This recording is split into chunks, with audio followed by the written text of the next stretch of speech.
ఈరోజే వైశాఖ మాస శుద్ధ ద్వాదశి ఎంతో పవిత్రమైన విశేషమైన రోజు. వైశాఖ మాసంలోని ద్వాదశి శ్రీ మహావిష్ణువును ఆరాధించడానికి చాలా ప్రత్యేకమైన రోజుగా పురాణాలు చెబుతున్నాయి. ఈ రోజున చేసే ఉపవాసం, పూజలు మరియు దాన ధర్మాల వల్ల లభించే పుణ్యం ఎప్పటికీ అంతం కాదని పురాణ వాక్కు. మరి ఎంతో పవిత్రమైన విశేషమైన ఈ రోజు ఈ కథను విన్నా, చదివినా, చెప్పినా, వినిపించినా జన్మల పాపాలు తొలగి కోటి జన్మల పుణ్యం వస్తుంది, సకల శుభాలు కలుగుతాయి. మరి ఆ కథ ఏంటో ఇప్పుడు ఈ వీడియోలో తెలుసుకుందాం. ఈ కథ వైశాఖ పురాణంలోనిది. మరి ఆ కథ ఏంటో ఇప్పుడు తెలుసుకుందాం. ఒకసారి నారదుడు అంబరీష మహారాజుకు వైశాఖ మహత్యాన్ని ఇలా వివరిస్తున్నాడు. రాజా, శ్రద్ధగా విను. శృతకీర్తి మహారాజు శృతదేవుడికి నమస్కారం చేసి వైశాఖ మహత్యాన్ని దయచేసి చెప్పండి అని కోరుకున్నాడు. అప్పుడు శృతదేవ మహారాజుకు ఇలా చెప్పడం ప్రారంభించాడు. రాజా, జన్మజన్మల పుణ్యమున్నప్పుడే భగవంతుడు శ్రీహరి మహిమను, వ్రతాల గొప్పతనాన్ని తెలుసుకోవాలి అనే బుద్ధి కలుగుతుంది. ఇలాంటి ఆసక్తి గల నీవు భాగ్యశాలివి. మరెన్నియో శుభలాభాలు నీకు మున్ముందు కాలంలో ఉండడం చేతనే నీకిలాంటి కోరిక కలిగింది. నీకు కాక మరెవరికి చెప్తాను, శ్రద్ధగా విను. వైశాఖ మాసంలో సూర్యుడు మేషరాశిలో ఉండగా ప్రాతకాలంలో స్నానం చేసి శ్రీహరిని పూజించి శ్రీహరి కథను విని యథాశక్తి దానాలు చేసిన వారు శ్రీహరి లోకాన్ని తప్పకుండా చేరుకుంటారు.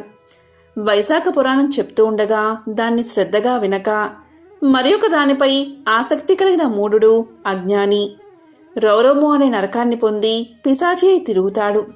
అందుకు ఉదాహరణగా ఒక కథ చెప్తాను, శ్రద్ధగా విను అంటూ శృతదేవ మహాముని శృతకీర్తి మహారాజుకు ఇలా చెప్పసాగాడు.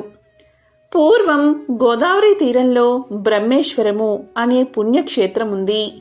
అక్కడ దుర్వాస మహాముని శిష్యులు సత్యనిష్ఠుడు, తపోనిష్ఠుడు అనేవారు నివసిస్తూ ఉండేవారు.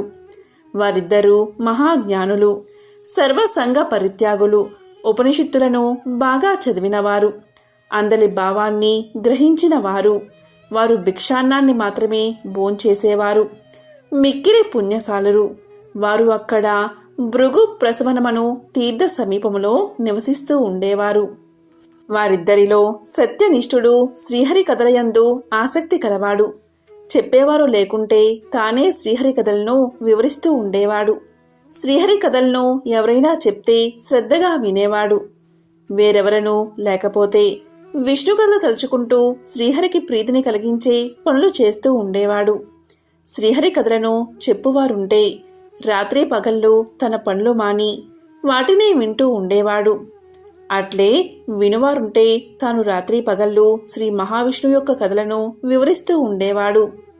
దూరంలో ఉన్న తీర్థాలలో స్నానం చేయడం కన్నా, దూరంలో ఉన్న క్షేత్రాలను దర్శించడం కన్నా, కర్మానుష్ఠానం కన్నా వానికి విష్ణు కథలయందు ఆసక్తి ఎక్కువ, ప్రీతి ఎక్కువ. ఎవరైనా చెప్తే తాను వింటూ, వినేవారుంటే తాను శ్రీహరి కథలను చెబుతూ తన్మయుడై ఉండేవాడు అతను. చెప్పేవారుంటే తన పనులు మానుకుని వింటూ ఉండేవాడు. విష్ణు కథా శ్రవణం లేనప్పుడు స్వకార్యాలు చేసుకునేవాడు. విష్ణు కథ సమాసక్తునకు సంసార బంధం ఉండదు కదా. శ్రీహరి కథలు వినడం వల్ల చిత్తశుద్ధి కలుగుతుంది, విష్ణు భక్తి పెరుగుతుంది, విష్ణువుపై ఆసక్తియు సజ్జనయందు ఇష్టము పెరుగుతుంది. నిరంజనము నిర్గుణమైన పరబ్రహ్మం అతని హృదయంలో స్ఫురిస్తుంది. జ్ఞానహీనుని కర్మ నిష్ఫలం కదా. దుష్టులు కర్మలన్నిటినీ చేసినను వ్యర్థములే. గుడ్డివాడికి అద్దాన్ని చూపిస్తే ప్రయోజనం ఏమిటి? కాబట్టి చిత్తశుద్ధిని సాధించాలి. చిత్తశుద్ధి వల్ల శ్రీహరి కథాసక్తి కలుగుతుంది. దీనివల్ల జ్ఞానం కలుగుతుంది. అలాంటి జ్ఞానం వల్ల ధ్యానం ఫలిస్తుంది. కాబట్టి అనేకసార్లు విష్ణు కథా శ్రవణము, ధ్యానము, మననము ఆవశ్యకాలు. శ్రీహరి కథలు సజ్జనులు లేని చోట గంగా తీరమైనను విడువతగినది. తులసీవనము శ్రీహరి ఆలయం. విష్ణు కథ లేని చోట మరణించినవాడు తామసము అనే నరకాన్ని పొందుతాడు. శ్రీహరి ఆలయంలో కాని, కృష్ణ మృగం కాని, విష్ణు కథ కాని సజ్జనుగాని లేని చోట మరణించేవారు అనేకసార్లు కుక్కగా జన్మిస్తారు. సత్యనిష్ఠుడు ఈ విధంగా ఆలోచించి విష్ణు కథ శ్రవణము, ప్రసంగము, మరణము, స్మృతి మున్నగునవి ముఖ్యములని తలచాడు. మరొకడు తపోనిష్ఠుడు. ఇతనికి పూజా జపాది కర్మలంటే ఎంతో ఇష్టం. అతను ఎప్పుడూ కూడా ఇవన్నీ మానక పట్టుదలతో చేస్తూ ఉండేవాడు. శ్రీహరి కథలను వినేవాడు కాదు, అలాగే చెప్పేవాడు కాదు. ఎవరైనా చెప్తే తీర్థస్నానానికి వెళ్ళిపోయేవాడు. తీర్థస్నాన సమయమున శ్రీహరి కథా ప్రసంగం వస్తే తన పూజాది కర్మకలాపం పోతుంది అని దూరంగా పోయేవాడు. అతన్ని అనుసరించి అందువారును స్నానాది కర్మలను ఆచరించి తమ ఇంటి పనులు చేసుకొనడం ఇష్టం కలవారై ఉండేవారు. ఇలా ఎంతకాలం గడిచినా తపోనిష్ఠుడు కర్మానుష్ఠానం తప్ప శ్రీహరి కథాశ్రవణము, చింతనము, స్మృతి మున్నగు వాటిని తెలియకుండా ఉండేవాడు. ఇటువంటి తపోనిష్ఠుడు కొంతకాలానికి చనిపోయాడు. శ్రీహరి కథాశ్రవణము మున్నగునవి లేకపోవడం వల్ల పిశాచంగా మారి చిన్న కర్ణుడు అనే పేరుతో పిలువబడేవాడు. జమ్మి చెట్టు మీద నివసిస్తూ ఉండేవాడు. బలవంతుడైన నిరాధారుడు, నిరాశ్రయుడు, ఎండిన పెదాలు, నోరు కలవాడై ఉండేవాడు. ఈ విధంగా బాధపడుతూ కొన్ని వేల సంవత్సరాలు కాలం గడిపాడు. అతని సమీపానికి వచ్చేవారు లేక మిక్కిలి బాధపడుతూ ఉండేవాడు. ఆకలి దప్పిక కలిగి అవి తీరే ఉపాయం లేక మిక్కిలి బాధతో ఉండేవాడు. అతని శరీరానికి జలబిందువు అగ్నిగను, జలము ప్రళయాగ్ని వలె ఫల పుష్పాదులు విషంగా ఉండేవి.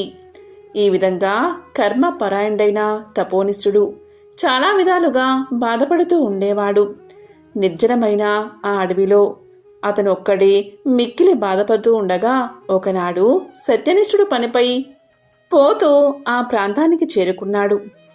అక్కడ ఎంతో బాధ అనుభవిస్తున్న చిన్నకర్ణుని చూశాడు. దుఃఖిస్తూ శరణాగతుడైన వానికి భయపడకమని ధైర్యం చెప్పి వాని బాధలకు కారణం అడిగాడు. అప్పుడు చిన్నకర్ణుడు ఇలా చెప్పాడు. నేను కర్మనిష్ఠుడు అనేవాడిని, దూర్వాస మహాముని శిష్యుణ్ణి. కర్మ పరతంత్రుడినై శ్రీహరి కథాశ్రవణాదులను చేసేవాణ్ణి కాదు. మూఢుడునై కర్మల్ని ఆచరించడం వల్ల నాకు ఇటువంటి గతి పట్టింది అని తన వృత్తాంతమంతా చెప్పాడు. నా అదృష్టవశమున మీ దర్శనమైనది. నన్ను మీరే రక్షించాలి అని పలు విధాలుగా ప్రార్థించాడు. అతని పాదాలపై పడి దుఃఖించాడు. దీంతో సత్యనిష్ఠుడికి అతనిపై జాలి కలిగింది. తాను 2 గడియల కాలం వైశాఖ పురాణ శ్రవణం చేసిన ఫలాన్ని అతనికి సోదకంగా సమర్పించాడు. దార పోశాడు. ఆ మహిమ వల్ల కర్మనిష్ఠుడి పాపాలు తొలగిపోయాయి. అతని పిశాచ రూపం పోయి దివ్య దేహం కలిగింది. కర్మనిష్ఠుడు సత్యనిష్ఠుడికి నమస్కారం చేసి కృతజ్ఞతలు తెలిపి శ్రీహరి పంపగా వచ్చిన దివ్య విమానమెక్కి శ్రీహరి సాన్నిధ్యాన్ని చేరుకున్నాడు. సత్యనిష్ఠుడును వైశాఖ మాస మహిత్య మహిమకు విస్మయపడుచు తన గమ్యమునకు చేరుకోవడానికి వెళ్ళిపోయాడు. కాబట్టి శృతకీర్తి మహారాజా, శ్రీహరి కథా ప్రసంగం శ్రవణం ప్రశస్తాన్ని తెలుసుకోవాలి. శ్రీహరి కథా ప్రసంగం గంగా ప్రవాహం కంటే సర్వక్షేత్రాల కంటే ప్రశస్తమని తెలుసుకో. శ్రీహరి కథా ప్రసంగం గంగా ప్రవాహం కంటే పవిత్రమైనది. గంగాతీర వాసులకు ఇహలోక భోగములు ముక్తి కలుగునో లేదో కాని శ్రీహరి కథ గంగాతీర వాసులకు ఇహము పరము నిశ్చితములు అని శృతకీర్తికి శృతదేవుడు వివరించాడు అని నారదుడు అంబరీష మహారాజుకు తెలియజేశాడు. ఈ కథ వైశాఖ పురాణంలోనిది. ఈ కథను విన్నంతనే జన్మల పాపాలు తొలగి 1,000,000 జన్మల పుణ్యం వస్తుంది, సకల శుభాలు కలుగుతాయి. మరి ద్వాదశి రోజు తప్పకుండా వినాల్సిన ఆ పవిత్ర కథ ఏంటో ఇప్పుడు తెలుసుకుందాం. అదే అంబరీషోపాఖ్యానం. పూర్వం అంబరీషుడు అనే రాజు ఉండేవాడు. అతడు పరమ భాగవోత్తముడు, ద్వాదశి వ్రతప్రియుడు. అంబరీషుడు ప్రతి ద్వాదశి రోజు తప్పకుండా వ్రతాన్ని చేస్తూ ఉండేవాడు. ఒక ద్వాదశి నాడు ద్వాదశి గడియలు స్వల్పంగా ఉన్నాయి. అందువల్ల ఆ రోజు పెందలకడినే వ్రతాన్ని ముగించి బ్రాహ్మణ సమారాధన చెయ్యదలిచి సిద్ధంగా ఉన్నాడు. అదే సమయానికి అక్కడకు కోప స్వభావుడైన దూర్వాసుడు వచ్చాడు. అంబరీషుడు ఆ మున్ని గౌరవించి ద్వాదశి గడియల్లో పారాయణ చెయ్యాలి కాబట్టి త్వరగా స్నానానికి వెళ్లి రమ్మని కోరాడు. దూర్వాసుడు అందుకు అంగీకరించి సమీపంలో ఉన్న నదికి స్నానానికై వెళ్లాడు. అంబరీషుడు ఎంతసేపు వేచి ఉన్నా దూర్వాసుడు రాలేదు. ద్వాదశి గడియలు దాటిపోతున్నాయి. అందుచేత అంబరీషుడు తనలో తాను ఇలా అనుకున్నాడు. ఇంటికొచ్చిన దూర్వాసుణ్ణి భోజనానికి రమ్మన్నాను. ఆ ముని నదికి స్నానానికి వెళ్లి ఇంతవరకు రాలేదు. బ్రాహ్మణులకు ఆతిథ్యమిస్తానని మాట ఇచ్చి భోజనం పెట్టకపోవడం మహాపాపం. అది గృహస్థులకు ధర్మం కాదు. ఆయన వచ్చే వరకు ఆగితే ద్వాదశి గడిలు దాటిపోతాయి. వ్రతభంగం అవుతుంది. ఈ ముని మహాకోపస్వభావం కలవాడు. ఆయన రాకుండా నేను భోంచేస్తే నన్ను శపిస్తాడు. నాకేమీ తోచడం లేదు. బ్రాహ్మణ భోజనాన్ని అతిక్రమించరాదు. ద్వాదశి గడియలు మించిపోకూడదు. గడియలు దాటిపోయిన తర్వాత భోంచేస్తే హరిభక్తిని వదిలినవాడవుతాను. ఏకాదశి నాడు ఉన్న ఉపవాసం నిష్కలం అవుతుంది. ద్వాదశి విడిచి భోంచేస్తే భగవంతునకు భోజనం చేసిన దుర్వాసుడుకు కోపం వస్తుంది. అదీ కాక ఈ నియమాన్ని నేను అతిక్రమిస్తే వెనుకటి జన్మయందు చేసిన పుణ్యం నశిస్తుంది. దానికి ప్రాయచిత్తం లేదు అని ఆలోచించి బ్రాహ్మణ శాపానికి భయం లేదు. ఆ భయాన్ని శ్రీ మహావిష్ణువే పోగొట్టగలడు. కాబట్టి నేను ద్వాదశి గడియల్లో భోజనం చేయడమే ఉత్తమం. అయినా పెద్దలతో ఆలోచించడం మంచిది అని సర్వజ్ఞులైన కొందరు పండితుల్ని పిలిచి వారితో ఇలా పలికాడు. ఓ పండిత శ్రేష్ఠులారా, నిన్నటి దినమున ఏకాదశి అవడం వల్ల నేను కటిక ఉపవాసం ఉన్నాను. ఈరోజు స్వల్పంగా మాత్రమే ద్వాదశి గడియలు ఉన్నాయి. ద్వాదశి గడియల్లోనే భోజనం చేయాలి. ఇంతలో నా ఇంటికి దుర్వాస మహాముని వీచ్చేశారు. ఆ మహామునిని నేను భోజనానికి ఆహ్వానించాను. అందుకు ఆయన అంగీకరించి నదికి స్నానార్థమై వెళ్లి ఇంతవరకు రాలేదు. ఇప్పుడు ద్వాదశి గడియలు దాటిపోతున్నాయి. బ్రాహ్మణుణ్ణి వదిలి ద్వాదశి గడియల్లో భోంచెయ్యవచ్చా, లేక వ్రతభంగాన్ని సమ్మతించి ముని వచ్చే వరకు వేచి ఉండాలా? ఈ రెండిటిలో ఏది ముఖ్యమైనదో తెలపండి అని కోరాడు. అంతటా ఆ ధర్మజ్ఞులైన పండితులు ధర్మశాస్త్రాలు పరిశోధించి విమర్శ ప్రతివిమర్శలు చేసుకుని దీర్ఘంగా ఆలోచించి ఇలా పలికారు.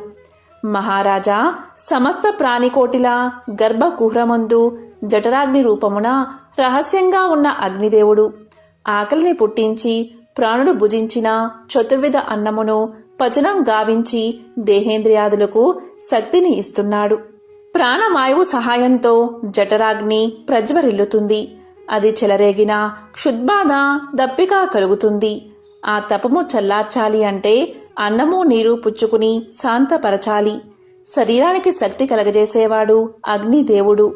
దేవతలందరికంటే అధికుడై దేవ పూజ్యుడు అయ్యాడు. ఆ అగ్నిదేవుణ్ణి అందరూ సదా పూజించాలి. గృహస్థు ఇంటికి వచ్చిన అతిథి కడజాతి వాడైనా భోజనం పెడతానని చెప్పి వానికి పెట్టకుండా తినరాదు. అందులోనూ వేదాంగ విద్యా విశారదుడు మహాతపస్సాలి సదాచార సంపన్నుడు అయిన దూర్వాస మహాముని భోజనానికి పిలిచి అతనికి పెట్టకుండా తాను భోంచేయడం వల్ల మహాపాపాలు కలుగుతాయి. అందువల్ల ఆయుక్షీణం కలుగుతుంది. దూర్వాసుడంతటి వాణ్ణి అవమానం చేస్తే పాపం సంప్రాప్తమవుతుంది అని విశదపరిచారు. అంబరీష, పూర్వజన్మలో కించిత్ పాప విశేషం వల్ల నీకీ అనర్థం వచ్చింది. నీ బుద్ధిచే దీర్ఘంగా ఆలోచించి నీకు ఎలా అనిపిస్తుందో అలాగే చెయ్యి.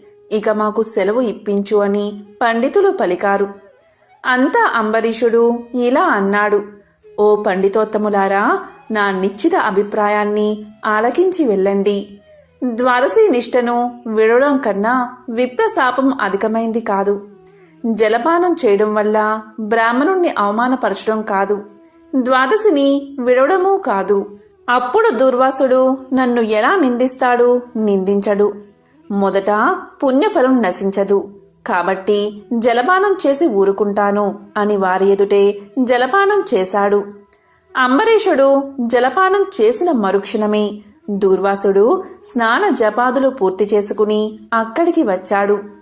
వచ్చిన వెంటనే ఆ ముని మహారౌద్రాకారుడై కళ్ళ వెంట నిప్పులు కక్కుతూ ఇలా అన్నాడు.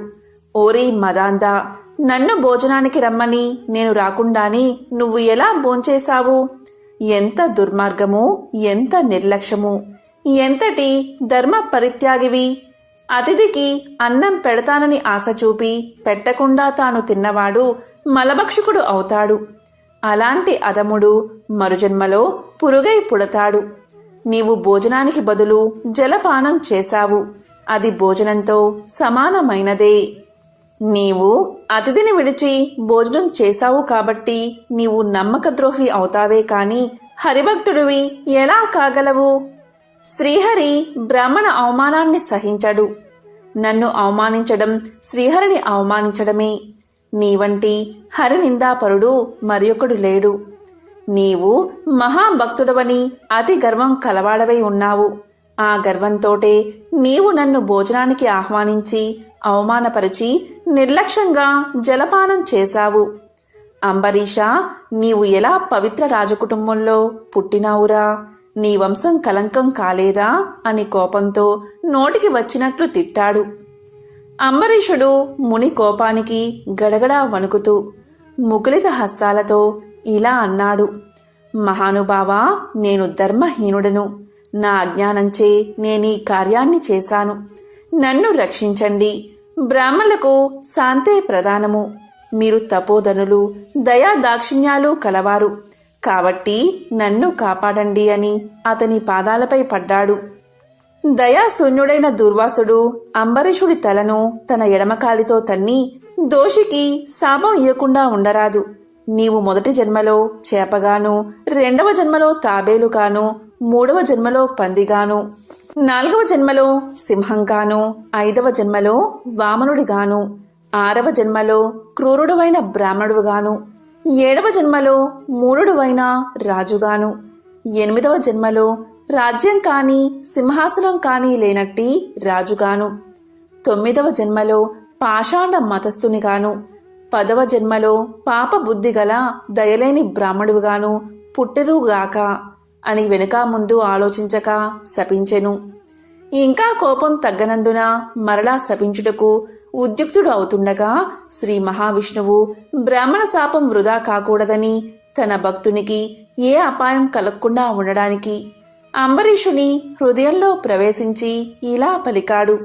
మునివర్యా, అలాగే మీ శాపాన్ని అనుభవిస్తాను అని ప్రాధేయపడ్డాడు. కాని దుర్వాసుడు ఇంకా కోపం పెంచుకుని శపించబోగా శ్రీమన్నారాయణుడు తన సుదర్శన చక్రాన్ని అడ్డు పెట్టెను.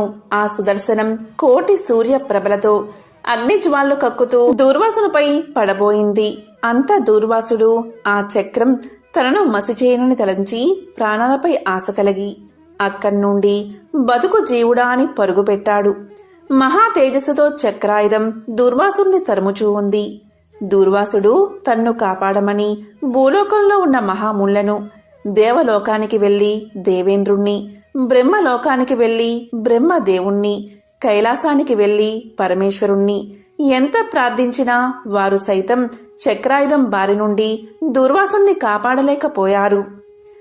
ఆ విధంగా ముక్కోపి అయిన దూర్వాసుడు భూలోకము, భువర్లోకము, పాతాళలోకము, సత్యలోకాలకు తిరిగి తిరిగి అన్ని లోకాల్లోనూ తన్ను రక్షించేవారు లేకపోవడం వల్ల వైకుంఠంలో ఉన్న మహావిష్ణువు దగ్గరకు వెళ్లి ఇలా పలికాడు. వాసుదేవ, జగన్నాథ, శరణాగత రక్షణ బిరుదాంకిత, రక్షించుము. నీ భక్తుడైన అంబరీషునకు కీడు చెయ్యదలిచిన నేను బ్రాహ్మణుణ్ణి కాను. ముక్కోపినై మహా అపరాధం చేశాను. నీవు బ్రాహ్మణ ప్రియుడవు. బ్రాహ్మణుడైన భృగు మహర్షి నీ యురంపై తన్నినను సహించావు. ఆ కాలిగుర్తు నేటికిని నీ వక్షస్థలమందున్నది. ప్రశాంత మనస్కుడివై అతన్ని రక్షించినట్లే కోపంతో నీ భక్తునికి శాపమిచ్చినా నన్ను కూడా రక్షించుము. శ్రీహరి, నీ చక్రాయుధం నన్ను చంపవస్తున్నది అని దూర్వాసుడు శ్రీమన్నారాయణ్ణి పరిపరి విధాలా ప్రార్థించాడు. ఆ విధంగా దూర్వాసుడు అహంకారాన్ని వదిలి తనను ప్రార్థించడం చూసి శ్రీహరి చిరునవ్వు నవ్వి, దూర్వాసా, నీ మాటలు యథార్థాలు. నీ వంటి తపోధనులు నాకు అత్యంత ప్రియులు. నీవు బ్రాహ్మణ రూపమున పుట్టిన రుద్రుడవు. నిన్ను చూసిన వారు 3 లోకాలయందు భయపడకుండా ఉంటారా? నేను త్రికరణులచే బ్రాహ్మణులకు మాత్రం ఎట్టి హింస కలిగించను. ప్రతి యుగమందున గో, దేవ, బ్రాహ్మణ, సాధు జనులకు సంభవించే ఆపదలను పోగొట్టడానికి ఆయా పరిస్థితులకు తగిన రూపాలు ధరించి దుష్ట శిక్షణ, శిష్ట రక్షణ చేస్తాను. నీవు అకారణంగా అంబరీషుణ్ణి శపించావు. నేను శత్రువుకైనను మనోవాక్కాయాలందు కూడా కీడు తలపెట్టను. ఈ ప్రపంచమందు కల ప్రాణి సమూహము నా రూపంగానే చూస్తాను. అంబరీషుడు ధర్మయుక్తంగా ప్రజాపాలన చేస్తూ ఉన్నాడు. కాని అటువంటి నా భక్తుణ్ణి నీవు అనేక విధాలా దూషించావు. నీ ఎడమ పాదంతో తన్నావు. అతని ఇంటికి నీవు అతిథివై వచ్చి కూడా నేను వేలకు రాని ఎడలా 12 గడియలు దాటకుండా భుజించమని అంబరీషుడుకు చెప్పలేకపోయావు. అతడు వ్రతభంగానికి భయపడి నీ రాకకై చూసి జలపానం మాత్రమే చేశాడు. అంతకంటే అతడు అపరాధం ఏమి చేశాడు? చాతుర్వర్ణాల వారికి భోజన నిషిద్ధ దినాలయందు కూడా జలపానం దాహ శాంతికి పవిత్రతకు చెయ్యదగిందే కదా. జలపానం చేసినంత మాత్రమున నా భక్తుణ్ణి దూషించి శపించావు.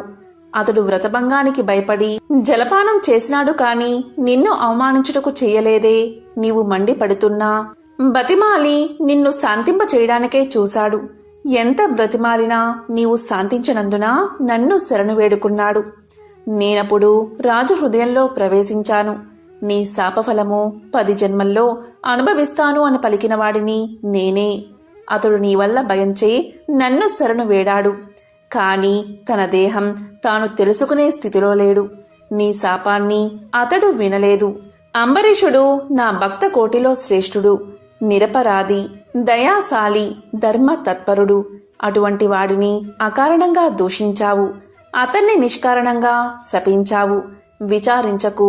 ఆ శాపాన్ని లోకోపకారానికై నేనే అనుభవిస్తాను. అది ఎలా అంటే, నీ శాపంలోనిది మొదటిది మత్స్య జన్మ.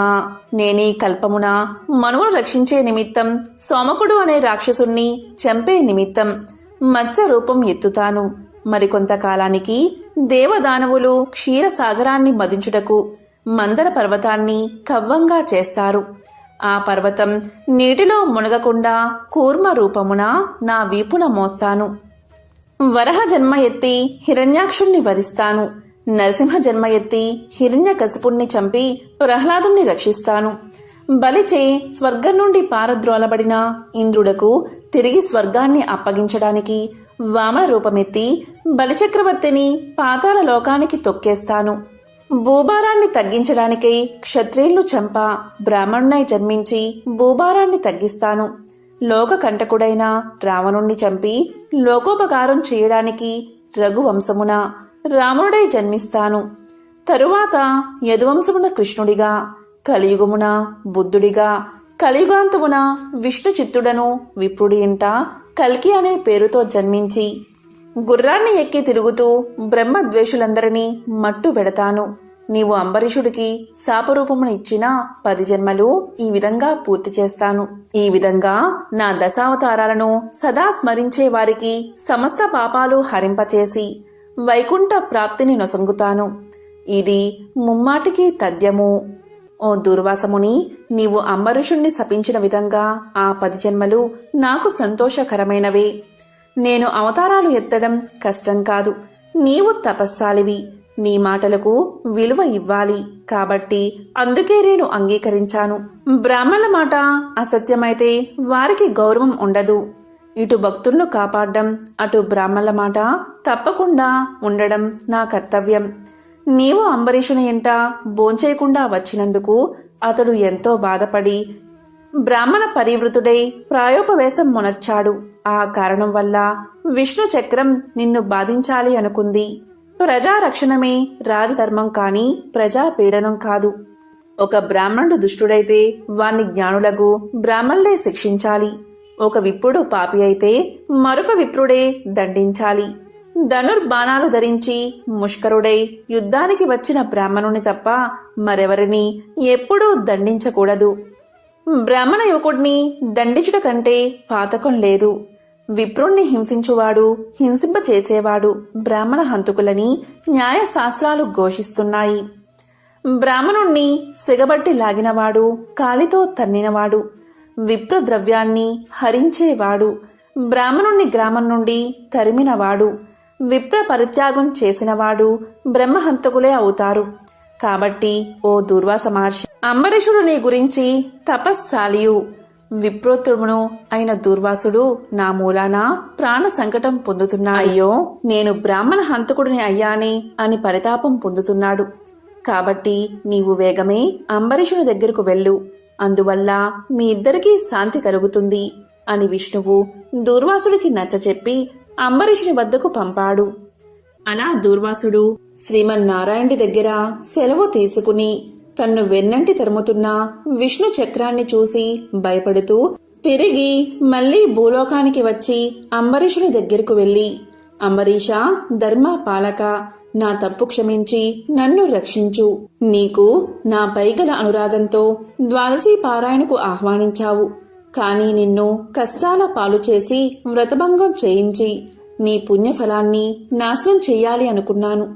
కాని నా దుర్బుద్ధి నన్నే వెంటాడి నా ప్రాణాలు తీయడానికి సిద్ధమైనది. నేను విష్ణువు దగ్గరకు వెళ్లి ఆ విష్ణు చక్రం వల్ల ఆపద నుండి రక్షించమని ప్రార్థించాను. ఆ పురాణ పురుషుడు నాకు జ్ఞానోపదేశం చేసి నీ వద్దకు వెళ్ళమని చెప్పాడు. కాబట్టి నీవే నాకు శరణ్యము. నేను ఎంతటి తపస్సాలినైనను, ఎంత నిష్ఠ గలవాడైనను నీ నిష్కలంక భక్తి ముందు ఏవీ పనిచెయ్యలేదు. నన్నీ విపత్తు నుండి కాపాడు అని అనేక విధాలా ప్రార్థించగా అంబరీషుడు శ్రీమన్నారాయణుణ్ణి ధ్యానించి, ఓ సుదర్శన చక్రమా, నీకివే నా మనఃపూర్వక వందనాలు. ఈ దూర్వాస మహాముని తెలిసో తెలియకో తొందరపాటుగా ఈ కష్టాలు కొని తెచ్చుకున్నాడు. అయినా ఇతడు బ్రాహ్మణుడు కాబట్టి ఇతన్ని చంపకూడదు. ఒకవేళ నీ కర్తవ్యాన్ని నిర్వహించాలి అనుకుంటున్నావేమో, ముందు నన్ను చంపి తర్వాత దుర్వాసుని చంపు. నీవు శ్రీమన్నారాయణుడి ఆయుధానివి. నేను ఆ శ్రీమన్నారాయణుడి భక్తుడను. నాకు ఆ శ్రీమన్నారాయణుడే ఇలవేల్పు, దైవము. నీవు శ్రీహరి చేతిలో నుండి అనేక యుద్ధాలలో అనేక మంది లోకకంటుకులను చంపితివి కాని శరణు కోరిన వారిని ఇంతవరకు చంపలేదు. అందువల్లే ఈ దుర్వాసుడు ముల్లోకాలు తిరిగినా ఇతన్ని వెంటాడుతూనే ఉన్నావు కాని చంపడం లేదు. దేవా, సురాసురాది భూతకోటి అన్నియు ఒక్కటిగా ఏకమైనను నిన్నేమీ చెయ్యజాలవు. నీ శక్తికి ఏ విధమైన అడ్డూ లేదు. ఈ విషయం లోకమంతటికీ తెలుసును. అయినా మునిపుంగవునికి ఏ అపాయమూ కలగకుండా రక్షించమని ప్రార్థిస్తున్నాను. నీ యందు ఆ శ్రీమన్నారాయణుడి శక్తి ఈమిడి ఉన్నది. నిన్ను వేడుకుంటున్న నన్ను శరణు వేడిన ఈ దూర్వాసుని రక్షించుము అని అనేక విధాలా స్తుతించడం వల్ల అతి రౌద్రాకారంతో నిప్పులు గక్కుతున్న విష్ణు చక్రాయుధం అంబరీషుడి ప్రార్థనలకు శాంతించి, ఓ భక్తాగ్రేశ్వర అంబరీష, నీ భక్తిని పరీక్షించడానికే ఈ విధంగా చేశాను కాని వేరేలా కాదు. అత్యంత దుర్మార్గులు, మహాపరాక్రమవంతులైన మధు కైటబులను దేవతలందరూ ఏకమై కూడా చంపజాలని మూర్ఖులను నేను దుర్మార్గం నీకు తెలుసు కదా. ఈ లోకంలో దుష్ట శిక్షణ, శిష్ట రక్షణకై శ్రీహరి నన్ను వినియోగించి ముల్లోకాల యందు ధర్మాన్ని స్థాపిస్తూ ఉంటాడు. ఇది అందరికీ తెలిసిన విషయమే. ముక్కోపి అయిన దూర్వాసుడు నీపై పగబూని నీ వ్రతాన్ని నాశనం చేసి నానా ఇక్కట్లు పెట్టాలి అని కన్ను ఎర్రజేసి నీ మీద చూపిన రౌద్రాన్ని నేను తిలకించాను. నిరపరాధివగు నిన్ను రక్షించి ఈ ముని గర్వం అణచాలని తరుముతున్నాను. ఇతడు కూడా సామాన్యుడు కాదు. ఇతను రుద్రాంశ సంభూతుడు, బ్రహ్మ తేజస్సు కలవాడు, మహా తపస్సాలి. రుద్రతేజము భూలోక వాసులందరినీ చంపగలదు కాని శక్తిలో నాకంటే ఎక్కువేమీ కాదు. సృష్టికర్త అయిన బ్రహ్మ తేజస్సు కంటే, కైలాసపతియగు మహేశ్వరుని తేజస్సు కంటే ఎక్కువైన శ్రీహరి తేజస్సుతో నిండి ఉన్న నాతో రుద్ర తేజస్సు గల దూర్వాసుడు కాని, క్షత్రియ తేజస్సు గల నీవు కాని తులతూగరు. నన్ను ఎదుర్కోలేరు. తనకన్నా ఎదుటివాడు బలవంతుడై ఉన్నప్పుడు అతనితో సంధి చేసుకోవడం ఉత్తమం. ఈ నీతిని ఆచరించేవారు ఎటువంటి విపత్తుల నుండైనా తప్పించుకోగలరు. ఇంతవరకు జరిగిందంతా విస్మరించి శరణార్థే వచ్చిన ఆ దూర్వాసుని గౌరవించి నీ ధర్మం నీవు నిర్వహించు అని చక్రాయుధం పలికింది. అంబరీషుడు ఆ మాటలు విని, నేను దేవ గో బ్రాహ్మణాదుల యందు స్త్రీల యందు గౌరవం కలవాడిని, నా రాజ్యంలో సర్వజనులు సుఖంగా ఉండాలి అనే అభిలాష కలవాడిని. శరణు కోరిన ఈ దుర్వాసుని నన్ను కరుణించి రక్షించు. వేల కొలది అగ్నిదేవతలు, కోట్ల కొలది సూర్య మండలాలు ఏకమైన నీ శక్తికి తేజస్సుకి సాటిరావు. నీవు అలాంటి తేజోరాశివి. మహావిష్ణువు లోక నిందితులపై, లోక కంటకులపై, దేవ గో బ్రాహ్మణ హింసాపరులపై నిన్ను ప్రయోగించి వారిని శిక్షించి తన కుక్షియందున్న 14 లోకాలను కంటికి రెప్పవలే కాపాడుతున్నాడు. కాబట్టి నీకు ఇవే నా మనఃపూర్వక నమస్కృతులు అని పలికి చక్రాయుధపు పాదాలపై పడ్డాడు అంబరీషుడు. అంతటా సుదర్శన చక్రం అంబరీషుణ్ణి లేవదీసి గాఢాలింగనమర్చి, అంబరీషా, నీ నిష్కలంక భక్తికి మెచ్చాను. విష్ణు స్తోత్రం 3 కాలాలయందు ఎవరు పఠిస్తారో, ఎవరు దాన ధర్మాలతో పుణ్యఫలమును వృద్ధి చేసుకుంటారో, ఎవరు పరులను హింసించక, పరధనములకు ఆశపడక, పరస్త్రీలను చెరబెట్టక, గోహత్య, బ్రాహ్మణ హత్య, శిశు హత్యాది మహాపాతకాలు చెయ్యకుందరో అట్టివారి కష్టాలు నశించి ఇహమందు పరమందు సర్వ సౌఖ్యాలతో తులతూగుతారు. కాబట్టి నిన్ను దుర్వాసుని రక్షిస్తున్నాను. నీ ద్వాదశి వ్రత ప్రభావం చాలా గొప్పది. నీ పుణ్యఫలం ముందు ఈ మునిపుంగువుని తపశ్శక్తి పనిచేయలేదు అని చెప్పి అతన్ని ఆశీర్వదించి సుదర్శన చక్రం అదృశ్యమైపోయింది. ఆ తర్వాత అంబరీషుడు దుర్వాసుని పాదాలపై పడి దండ ప్రణామాలు ఆచరించి పాదాలు కడిగి ఆ కడిగిన నీళ్లను తన శిరస్సుపై చల్లుకుని, ఓ మునిశ్రేష్ఠ, నేను సంసార మార్గమందున్న ఒక సామాన్య గృహస్థుడను. నా శక్తి కొలది నేను శ్రీమన్నారాయణ్ణి సేవిస్తాను.